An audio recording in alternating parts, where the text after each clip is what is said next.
Thomas the Tank Engine and Friends, Wooden Railway Adventures, Episode 94, Neil's Nonsense. Special thanks to Andruxio Studios for suggesting this episode's title. There was a brand new engine coming to the Island of Sodor, and he was a very old engine indeed. He was Neil. He had worked on previous railways before, but he was especially excited to work on Sir Topham Hatt's railway. One day, Skarloey, Rheneas, Duncan, and Peter Sam were sent to the docks to meet him. As Bolster the barge pulled in, the engines got their first look at Neil. "Wow," said Rheneas, "he's tiny." "And cabless," said Duncan. "Huh, all engines have cabs right now. What's his problem?" "He's a very old engine," said Skarloey. "Yes, indeed," said Neil. "Hello, everyone." "Hi there," said Rheneas. "What's your name?" "Neil, and what are yours?" "I'm Peter Sam." "I'm Rheneas." "I'm Duncan." "And this is me, Skarloey." Hello, everyone," said Neil. "Nice to meet you." Once Neil had been set down on the track, he was very excited to go. "What are we going to do today?" "Well, since it's your first day, and even though you are experienced, you need to learn the rules of Sodor. Duncan and Peter Sam need to take these freight cars to the fire station. Will you help them?" "Of course," said Neil. "Of course I will." "Good. Rheneas and I will meet you at the turntable later." And the two engines puffed away. "All right," said Neil, "let's get started." "I like this attitude of the engine," said Peter Sam. "He's hard-working and devoted." "Whatever," said Duncan, "as long as he does his work correctly."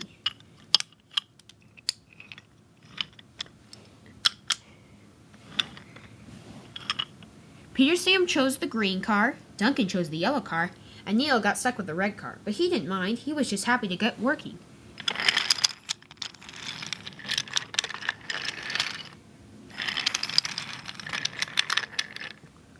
Neil was the last of them to get going. But as he passed the drawbridge, something occurred to him. He said. He stopped. "This drawbridge is very wiggly. An engine could be injured, or worse, fall off. I must consult the other engines about this."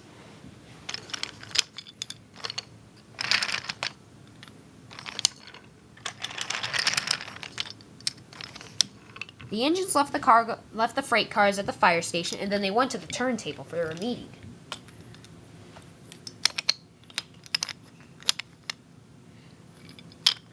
"All right, everyone," said Rusty. "This is our new friend, Neil. He's not a narrow gauge engine, but still, I think since he's our size, we should welcome him as part of our family." "Yes, indeed," said Mighty Mac. "We don't look the same as everyone else, but you guys gladly accepted us." "Oh, thank you," said Neil. "Yes, even though I'm cabless and pretty small, I have worked on many different railways over the years." "How old are you?" asked Duke. "I'm over 100 years old." "Not sure how many years old I am, but because all those railways I worked on. But anyway, I know a lot of stuff, and I'm glad to use my knowledge to help you guys." All the engines liked Neil a lot. "But I would like to know your name," said Neil. "Can we go around and do that?" "Yes, of course," said Skarloey, and they went around the entire circle. After that, Neil asked, "What's our next job?" "We don't have any other jobs for today, but tomorrow we're gonna need to take some passengers from the docks. Would you help us?" "Of course," said Neil. "I'd be glad to."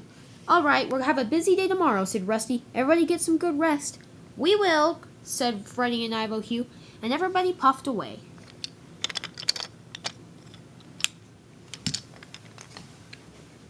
The next morning, it was cold and foggy. Neil didn't like this at all. He said. "Well, then again, I'm not surprised by being on an island." When they reached the drawbridge, however, Neil was very scared. Guys, how about you guys go over it first?" "What's the matter?" said Sir Handel. "You're holding up the line." Never mind. I just thought the last time I went over it was very shaky." "Oh, don't worry," said Freddie. "It's probably just your sea wheels." "What's that supposed to mean?" said Neil. It's when you've been on the ocean for a long time. You're just getting used to the rails again." "Oh, yeah, you're probably right," said Neil. "I'll go first. Sound good?" "That sounds good," said Sir Handel. Neil went over the drawbridge, but this time he thought it was especially shaky, and he looped around the bend.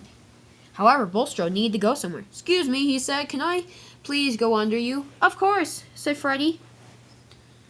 The dockmaster raised the drawbridge. "Thank you," said Bulstrode. "It's very kind of you." And Bulstrode raced away. Sir Handel was going to go next, but the drawbridge wouldn't come down. Huh? Said Sir Handel. That isn't right. Just then the dockmaster came out. Sorry, guys, he said. The drawbridge is jammed. Jammed? Said Sir Handel. Jammed? Said Fearless Freddy. Jammed? Said Neil. I knew it. I knew something was wrong with the drawbridge. Oh no, said Sir Handel. We've left Neil on the other side. Help, help, called Neil. I can't get across. Just remain calm, Neil, he said. There's some passengers on the other side. Oh yeah, right. They need to get across too. And Neil went into the docks. He soon found old Slowcoach, who was at the end of the siding. Neil explained the problem. Said old Slowcoach. That is quite a problem. Yes, and I don't know what to do. Hey, I just thought of something. Neil shunted old Slowcoach up to the top. What are you doing? She said. Do you trust me? Of course I do. Good. Neil raced backwards down to the end of the line.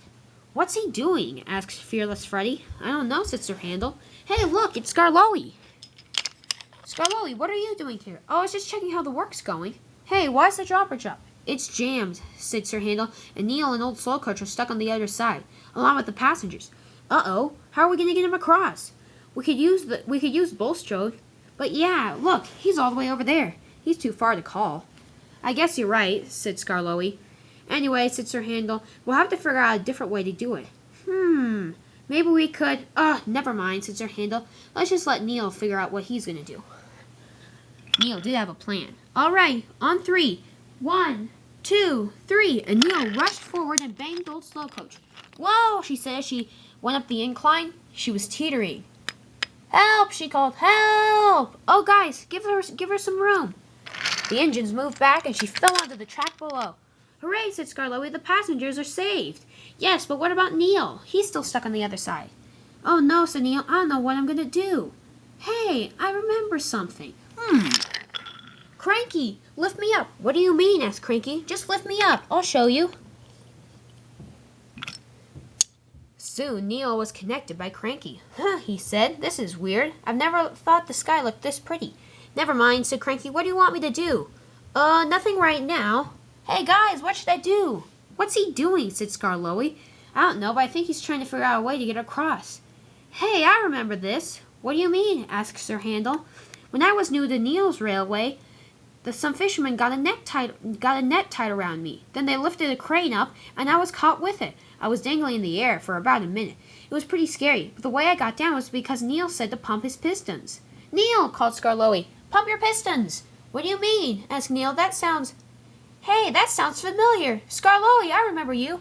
I remember you too, said Skarloey. Remember, pump your pistons, pump your pistons. You're right, said Neil, I will. Slowly but surely he began to pump his pistons, faster and faster. The motion began to make him start to swing. Whoa, cried Neil, whoa! Cranky, let me go. Now! And with that, Cranky let him go. Neil swirled through the air. And he landed on the track. Hooray, cried Skarloey, you made it. Oh, thanks, said Neil. Without your idea, I would have been stuck on that side on a strange island.